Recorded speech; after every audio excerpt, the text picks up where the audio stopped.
Hello. I hope the Defense Department doesn't have bad news for us. I wasn't expecting to see a briefing so soon. I didn't know they was going to have a Defense Department briefing, but with things going on in the world with like North Korea and that missile that they, went over Japan and some other things going on. I don't know what this briefing is about. I was kind of shocked to see it. It's not the normal Pentagon press briefing at all. It's not. Thank you all for joining. We're going to watch it. Oh, this is really strange. My cell phone doesn't want to connect. This is really weird. Hello. Hello, everyone. I'm going to check the Wi-Fi on this phone. So, I'm on the wrong Wi-Fi channel. I need to get on the right Wi-Fi channel. Okay. And then I can see your comments, you all. We're going to listen to what they have to say. Now, this video may not be for everyone. This is a public website, C-SPAN. This happened today. They felt it was important to give a press briefing today.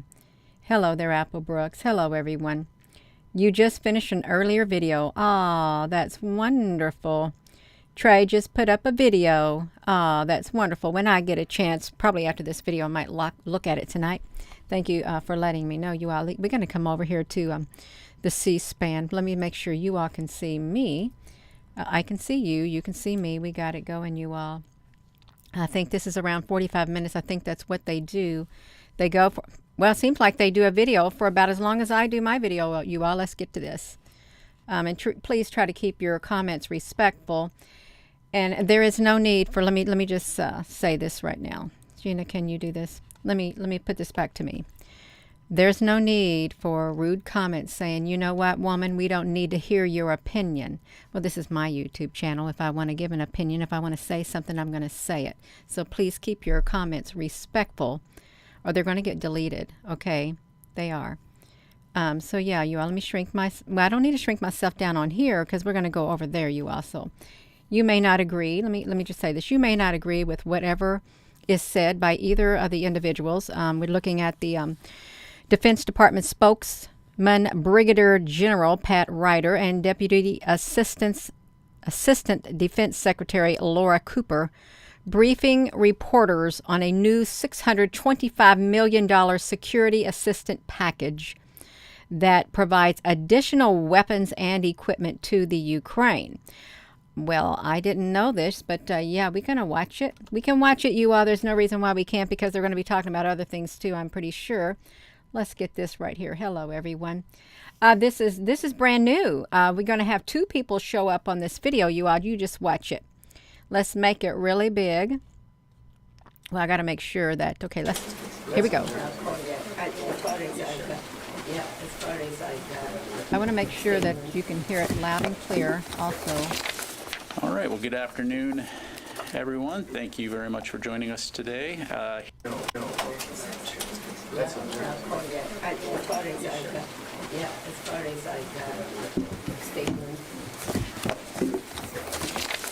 All right, well, good afternoon, everyone. Thank you very much for joining us today. Here in the briefing room with us today is Deputy Assistant Secretary of Defense for Russia, Ukraine, and Eurasia, Laura Cooper, who will provide some brief remarks about today's announcement regarding approval of the 22nd Presidential Drawdown Authorization in support of Ukraine security assistance. DASD Cooper has agreed to be available afterwards to answer any questions regarding the PDA, and then we'll pivot to a few other non-Ukraine related updates afterwards. Thank you very much, ma'am. Over to you. Good afternoon. Today, I'm proud to announce a new security assistance package to provide Ukraine with more weapons, ammunition, and equipment that its forces are using so effectively on the battlefield. This authorization of a presidential drawdown of security assistance valued at up to $625 million will contribute to meeting Ukraine's critical defense needs. It is the Biden administration's 22nd drawdown of equipment from DoD inventories for Ukraine since August of 2021. It is also the first presidential drawdown for Ukraine in the new fiscal year. I want to thank Congress for its support for the continuing resolution, which enables the administration to continue providing timely assistance to Ukraine. The capabilities in this package are tailored to meet Ukraine's immediate needs, the highlights of which include 4 high-mobility artillery rocket systems, or as you know them, HIMARS, and associated ammunition. Secondly, 16 M777 155 millimeter howitzers, along with 75,000 155 millimeter artillery rounds, and 500 precision-guided 155 millimeter artillery rounds. Third, 1,000 155 millimeter rounds of remote anti-armor mine, or RAM, systems. 16 M119 105 millimeter howitzers, 30,000 120 millimeter mortar rounds, and then the last item I want to touch on is 200 Max Pro mine-resistant ambush-protected vehicles, which provide Ukraine with a resilient capability for transporting troops in heavily mined terrain. This package will provide the Ukrainian Armed Forces with additional capabilities and munitions that it needs to maintain momentum in the east and in the south, including additional artillery and precision fires.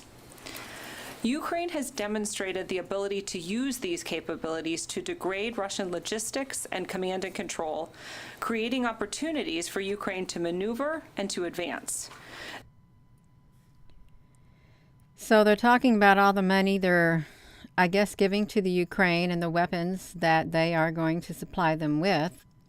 And you may not agree, I may not agree, but I think it's important to know where this money is going, because it's your taxpayers' money. So yeah, we do have a right, a public right, to know where the money goes, what it's spent on. And it's okay, you all. Please be respectful in your comments, okay? You can have an opinion and you can express it in a way that is not outright disrespectful and all of that. And there's all kinds of opinions, you all, and it's to be understood. I mean, it's understandable. Everybody's not happy. This has created, as Secretary Austin said recently, a change in battlefield dynamics. Even as the Russian government moves legislation today to claim parts of Ukrainian territory illegitimately, the reality on the ground is that the Ukrainian armed forces continue to reclaim territory and to consolidate their gains. The liberation of Lyman was a significant operational accomplishment, and Ukrainian forces continue to make deliberate progress in the Kharkiv region and also further south around Kherson. The Ukrainian counteroffensive in Kherson has made significant advances over the last 24 hours, and Ukrainian forces continue to liberate villages as they press forward. The United States will continue to provide Ukraine with the weapons and equipment to meet its urgent needs on the battlefield, while also building Ukraine's enduring strength to defend its sovereignty over the long term. In total, the United States has now committed more than $17.5 billion in security assistance to Ukraine since the beginning of the Biden administration, including more than $16.8 billion since the beginning of Russia's invasion on February 24th. The United States will continue to consult closely with Ukraine to meet its evolving battlefield requirements, in coordination with our allies and partners, to provide Ukraine with the capabilities it needs. As President Biden has said, the United States will continue to stand with Ukrainian people and provide them with the security assistance they need to defend themselves for as long as it takes. Thank you. Thank you very much, ma'am. So she is done speaking. I guess I didn't know all of that was coming, you all. Did you know all of that was coming with the package? I know it's a new fiscal year, but I'm sure there's a lot more that they're going to say. Now let's hear the Brigadier General. Yeah, so let's listen. As mentioned, Deputy Assistant Secretary Cooper has graciously agreed to answer a few questions about the PDA and Ukraine security assistance. I'd ask that you limit your questions to that topic while she's here, and afterwards, again, I'll stay around to talk about any other questions that you might have. Let's go ahead and start with AP. Hi. Thank you, Ms. Cooper, for doing this. Two questions. One is, can you address, if possible, specific ways that this most recent package was tailored to Ukraine's apparent battlefield successes, if there are specific elements that were added or taken away because of how Ukraine is doing? And it would also be great if you could address the question of ammunition broadly, of how much Ukraine is short ammunition compared to Russia, and how, there's been a lot of discussion of how they've made selective use of ammunition to make up for the number disparity. But if it's possible to get specific ratios or numbers of how much Ukraine has versus Russia has based on the assessment of the Pentagon. Great. So first, I would say in terms of how this package responds to what the Ukrainians need, the capabilities that I discussed, these are capabilities that the Ukrainians have received previously and have requested additional capabilities. And it also responds to, in terms of the volume of ammunition that they need on the battlefield today.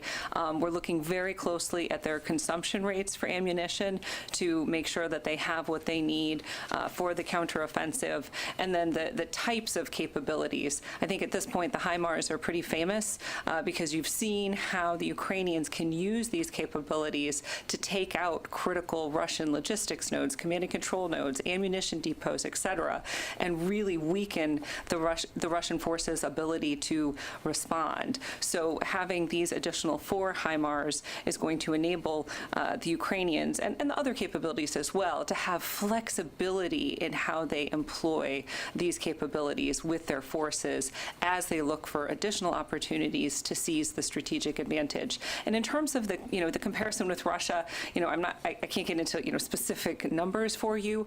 I would just say that what Ukraine has on its side right now is not just its own capabilities, but the capabilities of all of its allies and partners. And what you're seeing is the United States is providing additional ammunition, but we're also investing in ammunition production, and we're seeing our allies and partners investing in ammunition production.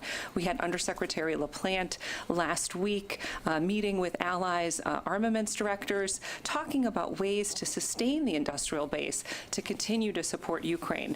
Whereas you see Russia, what is Russia doing? Russia is turning to North Korea for assistance. It's turning to Iran. It doesn't have that depth of support. Thank you. Let's go to Sylvie and then Tom. Thank you very much. The Ukrainian armed forces are consuming every month much more ammunition than the U.S. industry is capable of making every month. So how confident are you that you can help Ukraine as long as it takes, as you said? So that's where we get into the question of production, and we are confident that we are investing in production. It's ramping up, and we see our allies also ramping up in production. So while today you see very high rates of consumption of ammunition, but you also see an incredibly high op tempo on the battlefield as the Ukrainians press forward very successfully. We are increasing production, and we see over time that we will be able to have a sustainable rate, both for ourselves and for the Ukrainians. Thanks. So do you feel an EMP is coming, you all? Because we know that the militaries of the world, the military infrastructure, they are battle-hardened for EMPs. I can't say that about the, average citizen and, companies that we have. I don't think that their networks and stuff are battle hardened for EMPs, but you can rest assured the military probably is. They got contingency plans for the continuity of government and things like that. Yeah. And I would not want to be in her shoes to put myself out there before the public, but that's her job, and I'm sure she's prepared to face, all kinds of comments and remarks. You got to have tough skin to do that. I wouldn't want to be in her shoes. I wouldn't. Let's go to Tom, and then we'll go over here. Just a quick follow-up on that, and then a second question, Secretary. One is that it seems like there's a balance between how much we're producing to supply, we and the U.S. allies are producing to supply the Ukrainians, as well as their consumption. And we've spoken before about the clock in the sense of seasonal, there's going to be fall and winter coming.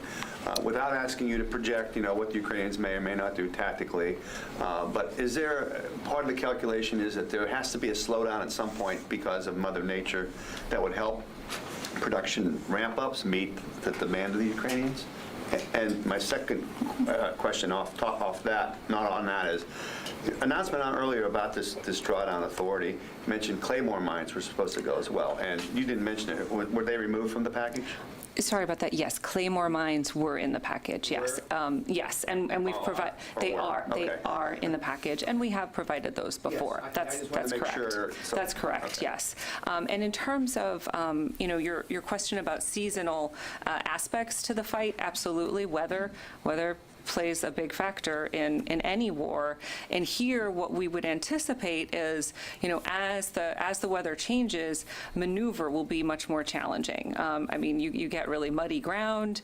It of course, increases just the challenge to the average fighter, the average soldier, in terms of the impact of the weather on the conditions.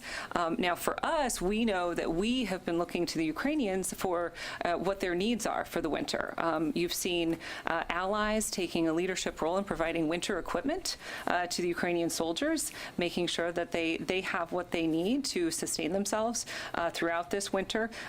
Before we were talking about ammunition, but cold weather gear is going to be really, really important. But I'm confident that us with our allies are actually meeting those needs. Not as sure about the Russian forces. Thank you. Okay, we're going to go to Jennifer Griffin, and then we'll go to the phones. Yes. Hi. There have been reports that the Russians have a train that might be carrying tactical nukes toward the Ukrainian border. Are you seeing any evidence of that? Is that true? I've seen these reports. I have nothing to corroborate. And is there anything that you will be providing to help Ukraine protect themselves against a possible nuclear strike? Well, here, in terms of protective equipment, we've already provided a considerable amount of protective equipment against chemical, biological, and radiological threats. Going back to, I believe it was our 7th presidential drawdown, we actually provided a number of personal protective equipment items, and we have also had a longstanding tradition of cooperating with the Ukrainians through the Cooperative Threat Reduction Program, and we've provided significant quantities of personal protective equipment through that program. I don't know what claymore mines are. Can somebody tell me? Don't tell me it's those things you step on and it blows parts of your body off. The claymore mines. I just want to pause for a moment because I think of clay tablets, like clay things. You throw the clay disc up in the air and you shoot them for practicing. Yeah, please be respectful in your comments, you all. There's no need to name call. Yeah. Oh, it's the things that blow your parts of your body off. That's terrible. It really is. Wow. So if you step on something, you don't know. Oh my gosh. That is not what it is. I know. Where are the 2 witnesses? They're not here yet. They're not here yet, you all. Let's push this back to this lady. It's forward-firing mine loaded with balls. Wow. Okay, let's go back and listen to the questions. Thank you. We'll go ahead to the phones here. Phil Stewart, Reuters. Yeah, thank you. Just to double down on the nuclear issue, could you just give us a bit greater sense of whether you've seen anything to indicate that Russia is contemplating a use of nuclear weapons? And secondly, is there any evidence that's been uncovered so far by the U.S. or its allies as to who is behind the ruptures of the Nord Stream pipelines? Thanks. Phil, so in terms of the nuclear question, we have certainly heard the saber rattling from Putin, but we see no signs that would cause us to alter our posture in terms of the nuclear piece. And on the pipeline issue, I don't have any new information for you. Okay, thanks very much. Laura? Thank you. First, I just wanted to, on the nuclear question, your answer to Jen, you said you'd seen nothing to corroborate those reports about the convoy heading toward the border. I only have seen the open source reports. I don't have anything else but the open source reports. Okay, so you're not telling us that you have not been able to corroborate that. You just clarify. I have only the open source reports. I have nothing else. And just to, I'm sorry, I see what you're saying. No. Okay, Yeah. and then separately on the HIMARS, it's been quite a few weeks, I think, since we've seen HIMARS launchers being transferred to Ukraine. Can you just talk about that decision to send 4 more right now, and how do you balance Ukraine's need for additional HIMARS with our own needs for contingencies? So with every drawdown package for each equipment item, and HIMARS is just one of them, we look at the readiness implications for U.S. forces, and we are comfortable that we are not incurring any serious readiness impacts in terms of the HIMARS or any other capability in this or any previous drawdown package. And that is something that we will continue to do with every single package. In terms of HIMARS specifically, what we're seeing on the battlefield is that they will be able to use these additional HIMARS, and it'll give them additional operational flexibility. I should mention that I think we always focus on the U.S. HIMARS, and I just want to remind everyone that we're not the only ones providing MLRS systems. Actually, the Ukrainians, in addition to what will now be 20 U.S. HIMARS, there's 10 from allies, and there's 2 more from allies that are on the way. Okay. Let me go to the back here, and I'll come right back to you. Gordon? Thanks. As you know, the Ukrainians would like the next level weapon, namely the TACMs. They provide a distance far into other places, particularly Crimea. Can you kind of help us understand what the administration's position is on ATACMS, given what's been said about supporting Ukraine's efforts to restore its territorial integrity, and if there were assurances provided to the U.S. by the Ukrainians on targeting, would that suffice to make that provision? So in terms of this capability, but again, with other capabilities as well, we're looking at what the battlefield needs are. And it's our assessment that with the existing GMLRS capability that they have on the HIMARS and that we're providing more of with this package, that they can reach the vast majority of targets on the battlefield. Into Crimea, though, they can't with any of the weapons that have been provided thus far. We think they can reach the vast majority of targets, including Crimea. And just to be clear, Crimea is Ukraine. Okay. We'll go out to the phone, and then I'll come back into the room here. JJ Green, So they're talking about all the ammo and stuff that they've given to Ukraine. And they're talking about something coming, a convoy heading toward the border. Are they talking about a Russian convoy is headed toward the border of certain provinces in Ukraine? Because if they are, I think that's probably a escalation, a major escalation is, yeah. Oh, you're welcome. Railroads, yeah.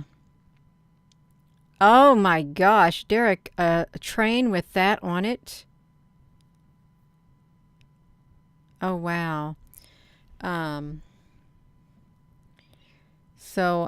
It is interesting to hear what they have to say, because you're not going to hear this on the news. This is coming straight from the Defense Department spokespeople and the Pentagon Admiral. He hasn't spoken yet, but she's spoken right here with her press briefing. And I think it is important. I think it is important that they come out and publicly address the press and the public, telling them, what they're doing. Perhaps not everything that they're doing, because I'm sure there's classified things that they're doing, but it is important to get the information out to the public. So that's nice in itself. It is, because we don't, you're not going to hear it from them. Let's listen to what they have to say. TOP. Thank you very much, General, for the opportunity to ask this question.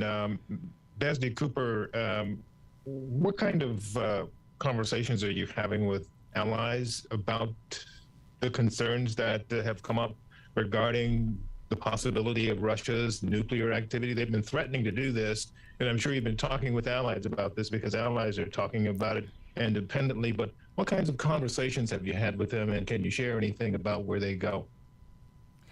Thanks. If I heard correctly, it's a question about consultations with allies on the nuclear threat. And, what I would say to that is, we have continually consulted with allies about the Russia threat, and the nuclear threat that Russia poses is just one aspect of that. And certainly the NATO forum is our premier forum for consultation on these issues. So this has been, a longstanding topic of consultation for us. Thank you. Let's go to Oren. Two questions. One on MRAPs. You provided 40 back in August, where there was quite a bit of speculation that it was for a counteroffensive, and now you've just quintupled that. Why? What is it about the MRAP that the Ukraine has found valuable on the battlefield? And then another question. President Biden signed Lend-Lease back in May. It's a new fiscal year. Are there plans to use Lend-Lease in any way to transfer weaponry, or are you sticking with drawdown in USAI at this point? Okay, so I'll take the Lend-Lease one first. So we appreciate Congress's support for Ukraine with the Lend-Lease legislation. However, right now we're really focused on presidential drawdown and using that as our primary authority for being able to provide equipment directly from U.S. military stocks, because unlike Lend-Lease, it doesn't have any provisions that would require, reimbursement for, say, damaged equipment and that sort of thing. So we're doing a drawdown in Ukraine. Is that what they're saying? They are doing a drawdown in Ukraine, and they're going to get the equipment that the soldiers left behind because it really probably would cost too much to ship the equipment back. I think that's what she's saying, a drawdown of troops, and they're going to get their equipment. So we're sticking with PDA for now. In terms of the MRAPs, this is just a capability that we think will be useful on the battlefield. We see it as useful for maneuver in the areas that that Ukraine is seeking to retake, and so the time was right for us to increase the total amount. Okay. We can do a few more. We'll go to Andy. On nuclear weapons, do you think that if President Putin uses nuclear weapons to Ukraine, then North Korean Kim Jong-un obsession with using nuclear weapons on the Korean Peninsula will become stronger? I don't know if you answer that. I don't think we want to get into hypotheticals. Clearly, we've communicated that there would be consequences for any use of nuclear weapons, but we won't get into hypothetical situations. Thank you. Let me go to Tony. One nuclear question and one conventional question. What signs is the U.S. looking for to indicate that Russia may launch weapons? You said we see no signs that would cause us to alter our posture now. What signs are you looking for? Tony, I'm not going to get into the specifics of our intelligence and warning posture. Okay.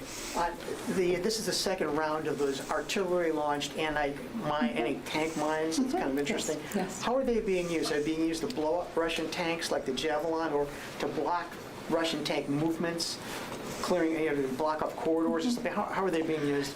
So you'd have to check with the Ukrainians to get kind of a full sense, but my sense is that they are incredibly useful for being able to block Russian maneuver forces as the Ukrainians are trying to press forward. Okay, thanks. Okay. Let me just do one out on the phone here. Joe Gould, Defense News. Hi, thank you. My question is about the precision guided munitions. DoD budget documents have acknowledged that the U.S. is sending Excalibur rounds to Ukraine. Are those the munitions in this package? And then separately on HIMARS, is the number here 4 about Ukraine's ability to absorb them? or primarily about controlling readiness implications? So on the first one on Excalibur, yes. When I refer to 500 precision-guided 155 millimeter artillery rounds, that was a reference to the Excalibur round. And in terms of the HIMARS, but again, the other capabilities as well. We're looking at what is needed on the battlefield. For drawdown, we tend to look in terms of more immediate timeframes because we know that we can get it there within days or weeks or at most months. So we're looking at what those needs are in that time frame. When we do our Ukraine Security Assistance Initiative packages, like we did last week, where we're actually procuring, then we're looking out at a much longer time horizon and envisioning what the Ukrainians will need on future battlefields to defend themselves. Thank you. Cognizant of your time, ma'am, so we'll just do one or two more here and then let you go. Body? Thank you, General. Thanks, Matt, for doing this. I have two questions. We're speaking about immediate needs and winter fighting. It is clear that Ukrainians have been demanding tanks at the highest level, and they think it's an immediate need. So why hasn't the U.S. and allies met that need so far? And then on the other question is looking to long terms, providing the Ukrainian weapons with the capabilities, Ukrainian military with the capability they need. Can you address the merits of maybe having centralized mechanism for training, and is this something to be that is being considered right now or not, and why? Thank you.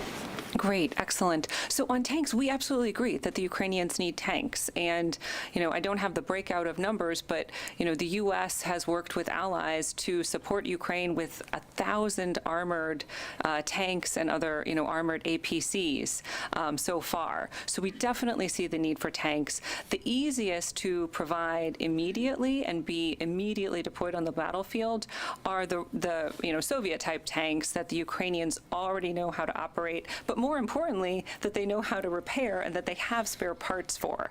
So one of the challenges with introducing other, Western-type tanks is the maintenance and the sustainment piece. And with every single capability we give to Ukraine, or with every capability we encourage our allies and partners to provide, we want to make sure that they have the right maintenance and the right sustainment, and that they're supporting the Ukrainians with being able to do that. Now, on your question about training, so far we have focused. Now, first of all, it's important to note we've been training the Ukrainians since just after 2014, and we're very proud of the training that we have done of the Ukrainian armed forces over the years. But since the invasion, our focus has really been on training them for new equipment, so that those new equipment items that we provide, they can immediately put to good use on the battlefield, whether you're talking, the M777 or the HIMARS or new UASs that we're providing.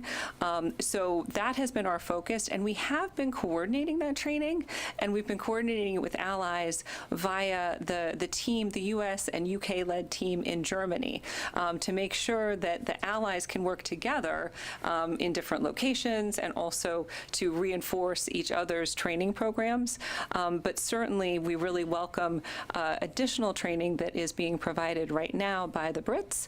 The UK has started a major training program to train at the basic training level, and we'll continue to see how we can evolve our own training program and coordinate with the allies using that central coordination hub in Germany. Thank you. Just a point of clarification. Jennifer and then Qasim, and then we're going to Can you rule out that the U.S. was involved in any way on the attacks on the pipeline, the Nord Stream pipeline? What did they just ask her? They said, can you deny in any way that the U.S. was involved on the attacks on the Nord Stream pipeline? That's what the lady just now asked her. Can you deny?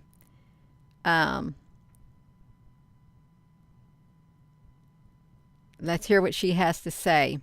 Let's hear what they have to say. The U.S. was in no way involved. Qasim. She said the U.S. was no way involved. That's what she just said. Last question. So, Madam, question about nuclear. I know that you won't talk about what you see on the ground, and I know that the United States hasn't changed its posture, but to what extent are you concerned that Russians might use tactical nuclear weapons in battlefield in Ukraine? And also another question, as a general question, what is the biggest lesson that you learned about Russians in this war in Ukraine?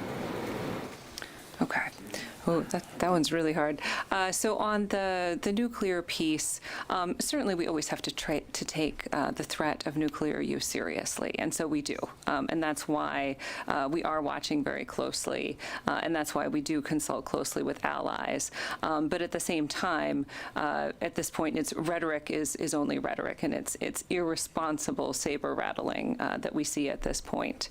The greatest lesson about Russia, it's hard to come up with just one lesson, but I think that most of us watching this have been appalled and horrified at the state of the Russian armed forces, from the ground all the way up to the top, in terms of the poor quality leadership, the brutality of the tactics. And with every day, we continue to see this horror unfolding. Thank you very much for your time today, ma'am. I appreciate it. Thanks. Thank you for your time. We certainly appreciate your time that you gave while standing up in front of the whole world, because the whole world is watching you and listening to every word you said. That's not an easy job, no matter how you look at it, whether she's... it's just not easy to put yourself out there like that. So it takes a lot of guts. It does. Let's listen to the Brigadier General. All right. So in addition to today's PDA announcement, I do have a few other updates to provide. As you are aware, the Democratic People's Republic of Korea conducted a ballistic missile launch last night that overflew Japan. The United States condemns these actions and calls on the DPRK to refrain from further unlawful and destabilizing acts. In response to the DPRK's ballistic missile launch over Japan, U.S. Marine Corps fighters joined Japan Air Self-Defense Force fighters in a bilateral exercise over the Sea of Japan on October 4th, Japan time. In addition, U.S. Indo-Pacific Command and Republic of Korea personnel conducted a bilateral exercise over the West Sea on October 4th, Korean time. These engagements were taken to showcase combined deterrent and dynamic strike capabilities, while demonstrating the interoperability our nations share. In addition, earlier today, Secretary Austin spoke with his counterparts in Japan and the Republic of Korea to discuss the threats posed by the Democratic People's Republic of Korea and their nuclear and missile programs, and to reaffirm our mutual resolve to maintain regional stability. The leaders agreed that yesterday's missile launch was a clear violation of United Nations Security Council resolutions and threatened regional peace and security. Secretary Austin also reaffirmed that the U.S. commitment to the defense of Japan and the Republic of Korea is ironclad. We've issued readouts on both of these calls, which you should have already received. The U.S. remains committed to peace and prosperity throughout the region, in order to secure a free and open Indo-Pacific. Our commitment to the defense of the Republic of Korea and Japan remains ironclad, and again, we call on the DPRK to refrain from further unlawful and destabilizing acts. I do want to get to your questions, but first I'd also like to provide a brief update on the Defense Department's Hurricane Ian recovery efforts across Florida in support of FEMA.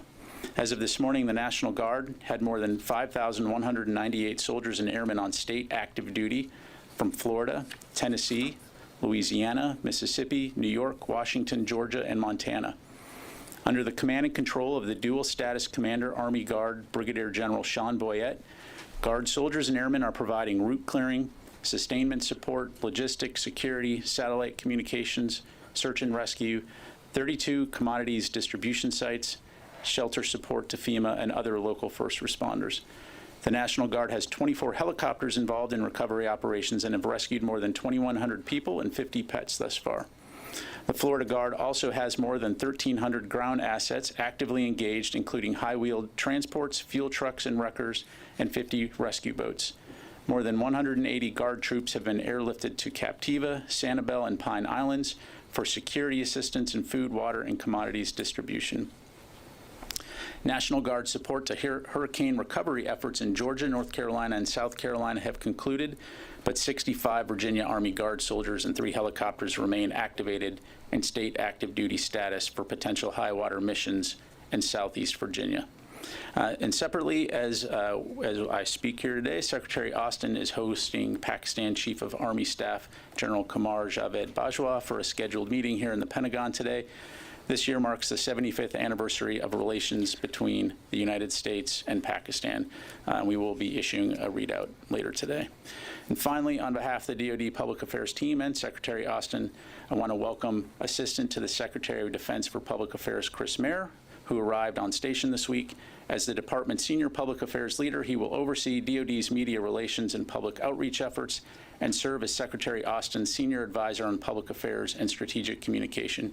He brings deep communications experience, and we all look forward to his leadership. And with that, I will take your questions. We already went to AP, so I'm going to go to Janie first. Thank you.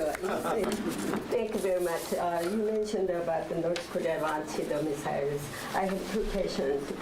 Regarding North Korea's continued provocations, is there any immediate military response to North Korea? Is there any military response to North Korea? Well, as I highlighted in my comments, the United States conducted bilateral exercises with both Japan and the Republic of Korea. We don't need to be talking about people's body parts being cut off. Azubuya. Yeah, please refrain from saying things like that. That's totally inappropriate. To, again, demonstrate our solid alliance and our firm commitment to working with one another and to enable interoperability. Thank you. I have another one. The South Korean government said North Korea had launched medium-range missiles, but today White House National Security and Council is saying that it was the long-range missiles. What is the real? I mean, why are the 2 countries making different announcements about these missile lines? Yeah, sure. So what I would say right now is that we're still assessing the launch, assessing the missile, and so when and if we're able to provide additional details on that, we'll certainly make sure they get that. Clear analysis on this. I mean, DoD's. Again, we're assessing the missile launch, so that's okay. This is very important because medium range and long range missiles. Right, I understand. So I mean, the missile overflew Japan, but in terms of the type of missile, the point of impact, the range, all of that's being assessed right now. So I'm not going to have. I'm not going to characterize it. Again, we're going to assess it. Okay. Thank you, ma'am. I'm going to go back here. Yes, sir. Thank you, Pat. I wanted to ask about the hurricane response. I know that this is partly up to the state, but do you have any sense of how long this military assistance is going to be needed, due to the devastation there? And secondly on that, do you have any sense of how this response compares to responses to other past large storms? I mean, just numbers-wise, is this a particularly large military response, or does it kind of, is it similar to other large storms we've seen? Well, I think, to your last question there, I think every single situation in and of itself will merit the size and scope of the military response. Certainly in this particular case, given the swath and the destruction that the storm has caused, it's a significant amount of military support to FEMA and to the states. As far as how long this will last, I'd be speculating. Clearly, we'll continue to work, the National Guard, the Department of Defense will continue to work with FEMA, continue to work with the states, and support them for however long it will take. Thanks. Let me go ahead and share the wealth a little bit, and I'll come back to you. Okay. Yes, sir. Yes, sir. Matt Seiler with ABC. Thank you. Had another North Korea question. What's the Pentagon's latest assessment of the likelihood of North Korea launching a nuclear test? And whatever that assessment is, has it now become more likely from your point of view, given this most recent launch over Japan?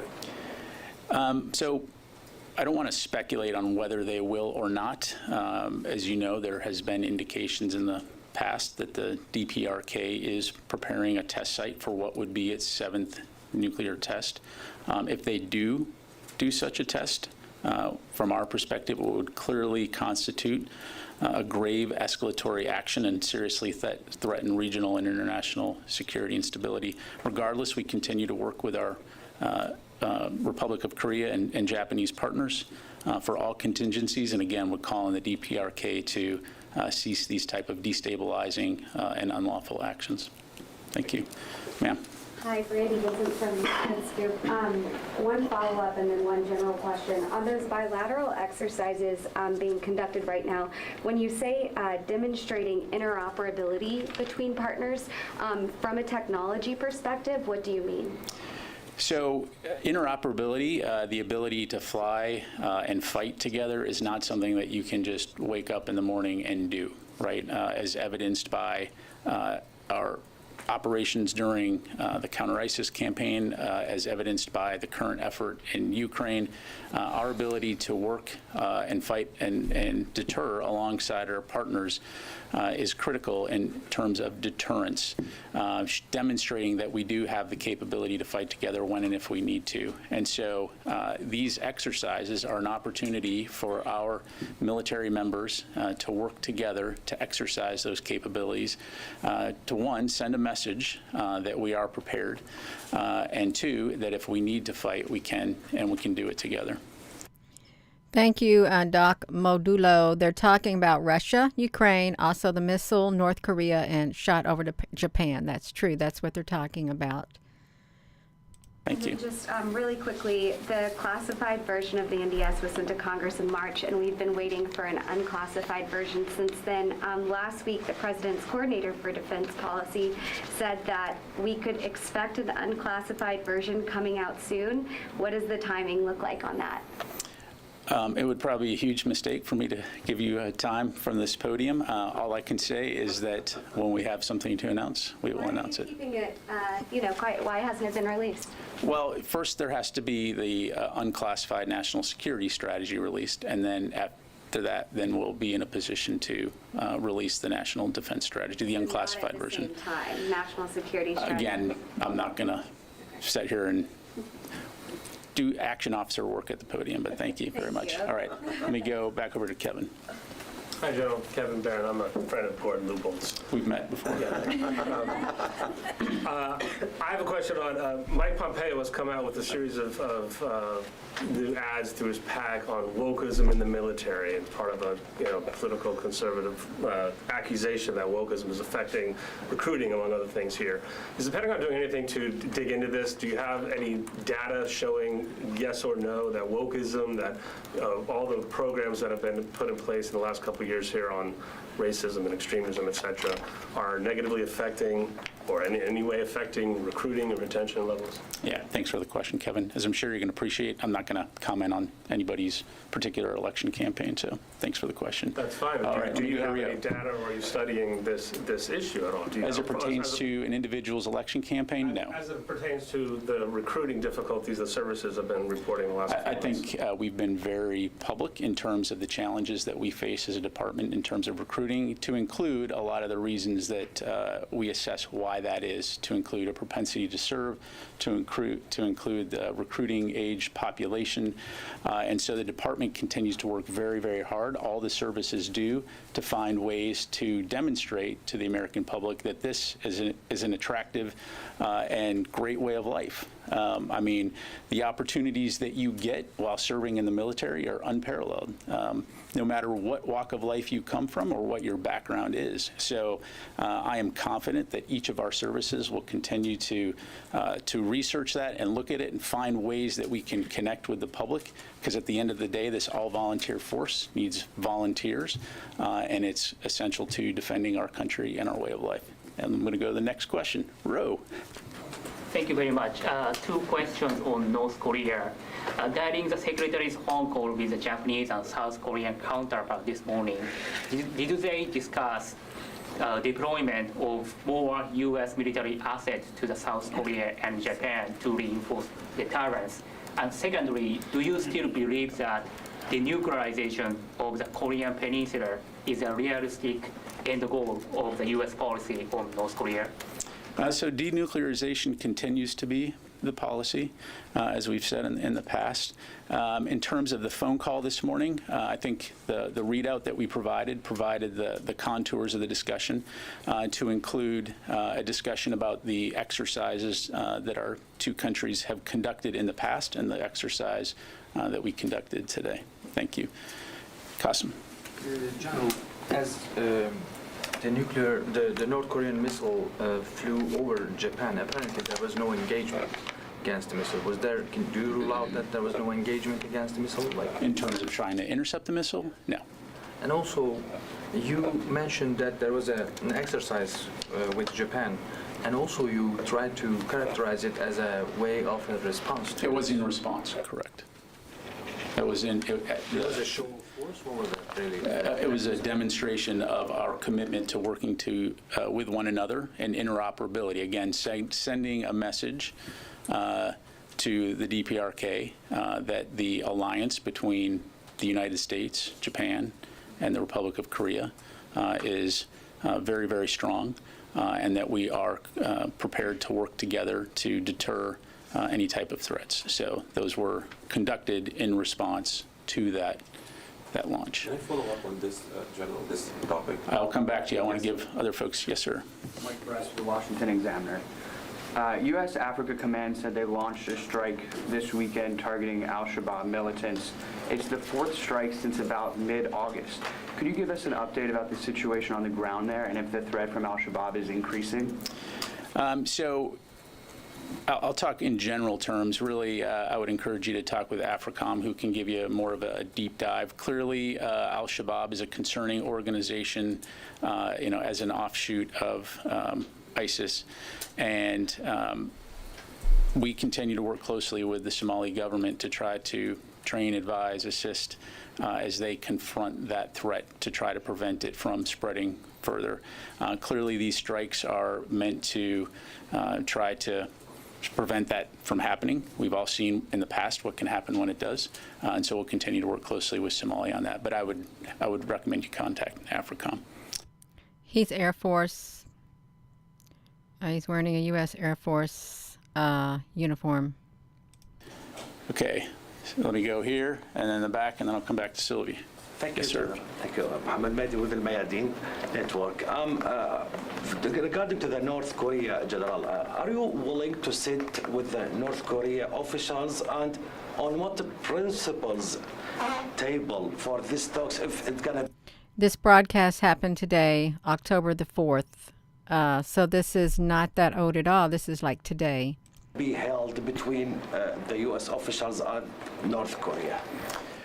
In terms of diplomatic relations with North Korea, I think that's really a question for the State Department to address. Clearly, our focus as the Department of Defense is working with our partners and allies in the region to deter. And certainly, I think it goes without saying that any constructive, positive communication is welcome.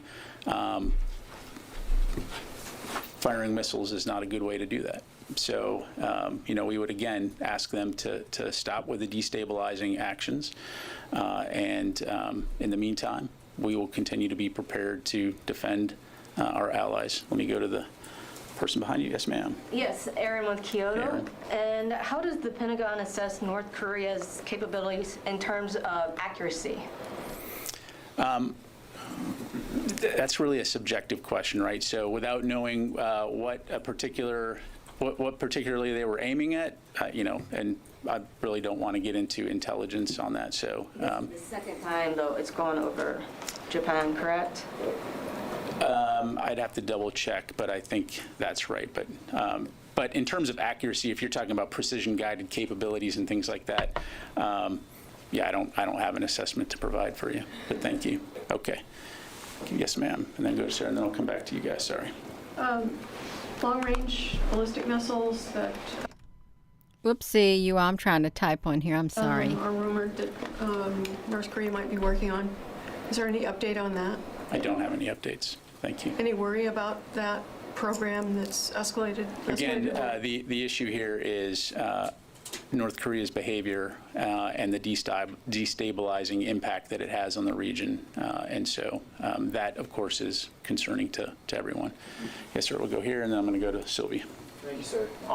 I am curious on how seriously the U.S. government is taking the most recent missile launch. I mean, it flew 4,600 kilometers, which is long enough to strike Guam. More development could allow it to maybe hit Hawaii, Alaska, possibly the West Coast. Has there been a change in U.S. strategy due to this launch on how to react, how to handle these missile launches from the DPRK? Well, I think we're taking it very seriously, as evidenced by the fact that, again, we conducted 2 bilateral exercises with the Republic of Korea and with Japan shortly after the launch. And also, you saw the series of communications between, not only senior leaders throughout the U.S. government, but Secretary Austin talking to his counterparts in Korea and in Japan. Thank you. Sylvie. Yes, thank you. Can you confirm that the Secretary has decided to deploy the aircraft carrier USS Ronald Reagan in the Japan Sea in response to the missile launch? So as you know, the Reagan was in South Korea. It's departed. In terms of its future movements, I'm not going to talk about that, but when and if we have anything to announce on that, we'll certainly be sure to do that. Let me go to the phone real quick, Tom. Let me go to Hyun Kim from Yonhap.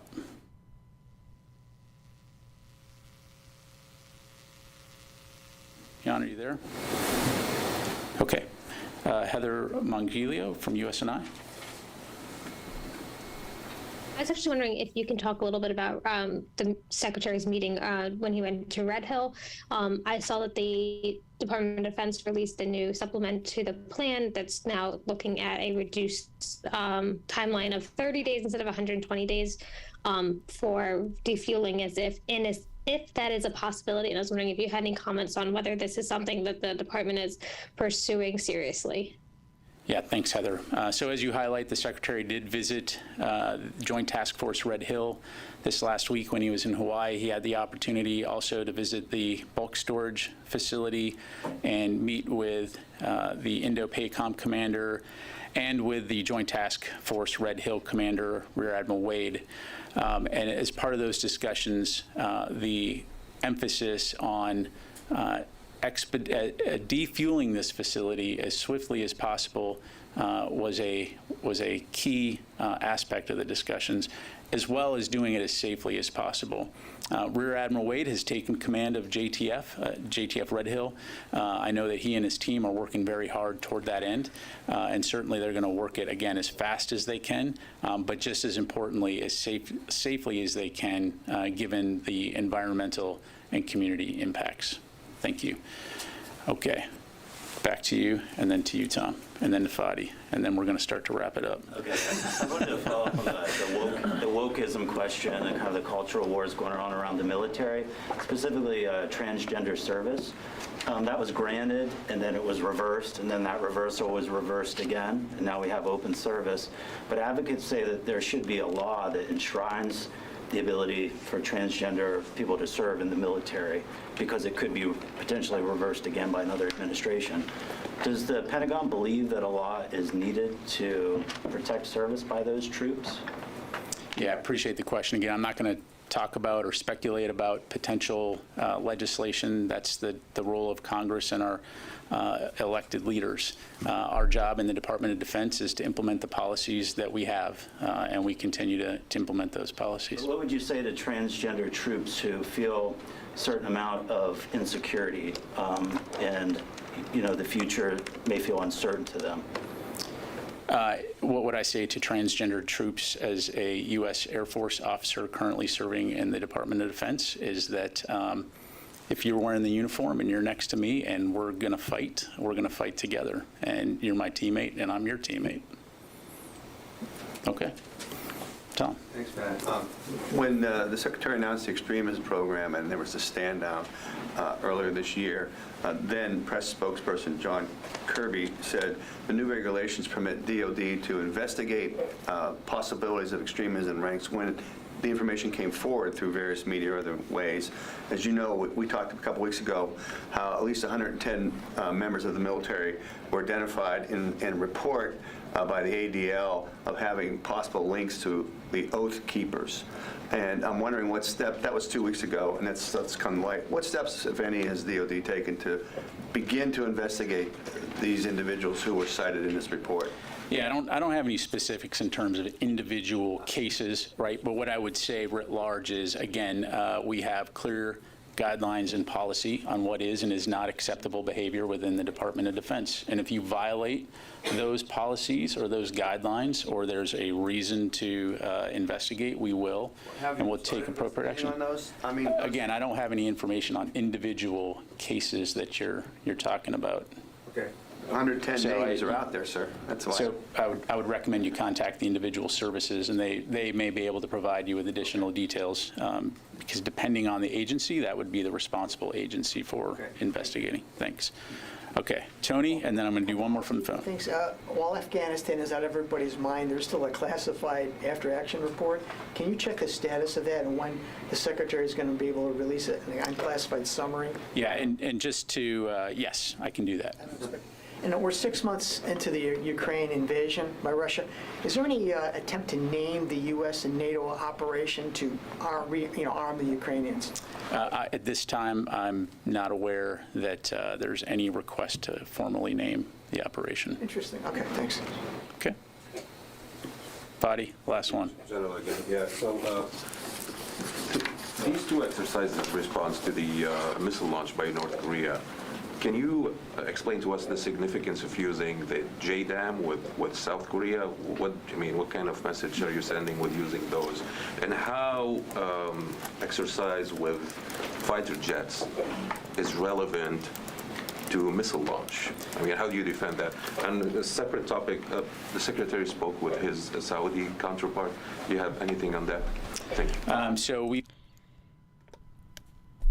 We're not talking about sexual orientation in this comment. Just because questions came up about it, that is not the topic of this. He's answering a few questions, you all, so let's stop at those comments. We're talking about missiles now. We're talking about missiles, North Korea, tanks, and fighter jets, you all. We do. So, yeah, let's boom, because I'm going to delete them. If you keep typing them, I'm going to delete them. We're not jumping the hijacking the chat just because that reporter did. We're not doing it. That's right. We're not. Okay, we can get back to it. We will issue a readout on the phone call, and thanks for mentioning that. I should have mentioned that in my topper.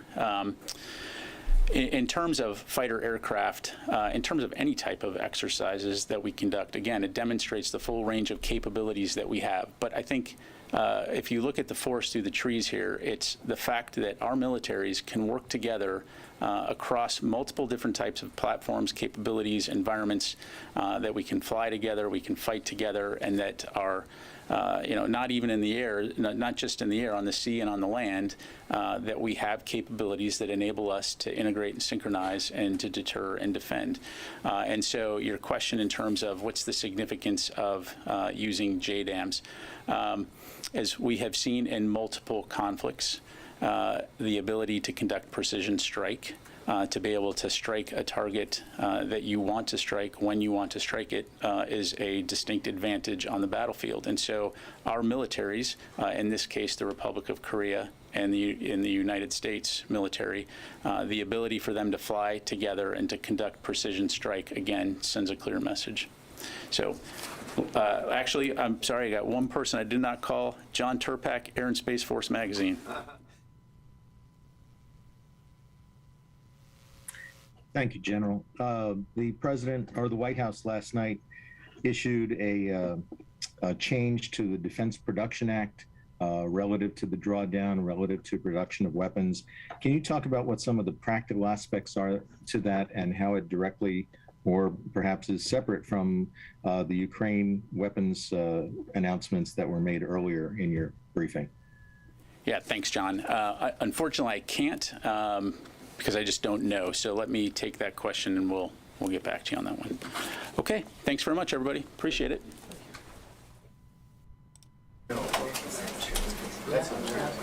He appreciates it. You also, I put the link there, right there. You can see it, cspan.org. It's in the reference thing right here. You can see it right over here. Hello.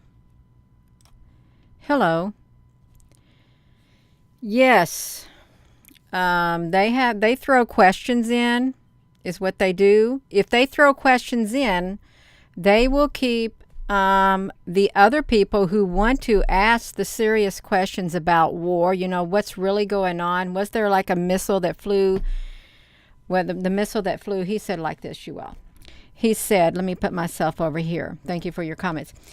This one guy said, so the missile flew over South Korea, and with a little bit more whatever, it could make its way almost to Guam. It could make its way to Hawaii. And, they could probably even fire a missile toward Alaska. See, they were getting into the serious questions. And, I don't think they even talked anything about Taiwan. But there's something going on there. It's much more serious, I think, than what they're admitting to. And I think that they have reporters, they probably do, to try to derail the comments. They do it on social media too. They will throw in bots or a team of whatever, and they will try to derail the comments, derail, what you're talking about, just to do it, you all. So yeah, I think it was a ploy or something, but it was really interesting what they were briefing on at the news briefing with this lady. Who was she, you all? Let me see who she was. She was, this was Defense Department spokesman, Brigadier General Pat Ryder, who is a U.S. Air Force general. And we had Deputy Assistant Defense Secretary Laura Cooper. And they were briefing reporters about a $625 million security assistance package that was going to Ukraine, you all, is what they were talking about. And then they spoke about, North Korea, South Korea, and the exercises that they held with Japan and stuff like that, and a show of force in the waters and air and things like that, you all. So there's a lot going on. There really is. I want you to look at the comment chat. If you watch this over here, they will do a break. They'll do a break in the comments. And when you see all these breaks in the comments, it's like, boom, somehow the chat gets broken. It gets dropped in half. 911 planes. Rumble and Humboldt, they're not due for another briefing. They're not. The briefings only happen like once a week, so I was very surprised when I thought I'm going to come on here, because I've been outside working on my Jeep, messing with it off and on all day long and running around. Look how they dropped there was an interruption, 564, took it down to 280. I came in here, I thought, I wonder if there was a press briefing today, and I searched for it and I found it with them. So yeah, it's something's happening.